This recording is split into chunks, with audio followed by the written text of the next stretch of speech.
BRS రజతోత్సవ మహాసభకు మేమంతా సిద్ధమంటూ ఆదిలాబాద్ జిల్లా ముక్రాకే గ్రామస్తులు ప్రతిజ్ఞ చేశారు. రజతోత్సవ సభకు విజయవంతం చేస్తామంటూ కేసీఆర్ చిత్రపటం వద్ద ప్రమాణం చేశారు. తెలంగాణ గుండె ధైర్యం కేసీఆర్ అంటూ కొనియాడారు. కాంగ్రెస్ పాలనలో తమకు అన్యాయం జరుగుతోందని ఆవేదన వ్యక్తం చేశారు. మళ్లీ కేసీఆర్ వస్తేనే తెలంగాణ ప్రజల బ్రతుకులు బాగుపడతాయని ఆశాభావం వ్యక్తం చేశారు. 20 సంవత్సరాలు పూర్తి చేసి 20 సంవత్సరాలు అడుగు పెడుతున్న బీఆర్ఎస్ పార్టీ వరంగల్ బహిరంగ సభకు ఆదిలాబాద్ జిల్లా ఇచ్చోడ మండలం ముగ్రాకే గ్రామం నుండి అందరము Telangana BRS party TRS party కుటుంబ సభ్యులు ప్రతి ఒక్కరు కేసీఆర్ గారి ప్రసంగం వినాలి.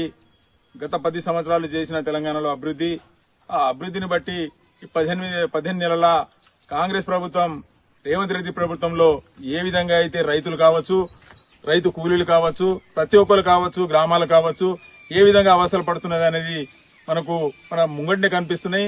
ఇప్పుడు అందరికీ మనకు మన తెలంగాణ తొలి ముఖ్యమంత్రి కేసీఆర్ గారు మనకు కనిపిస్తున్నారు.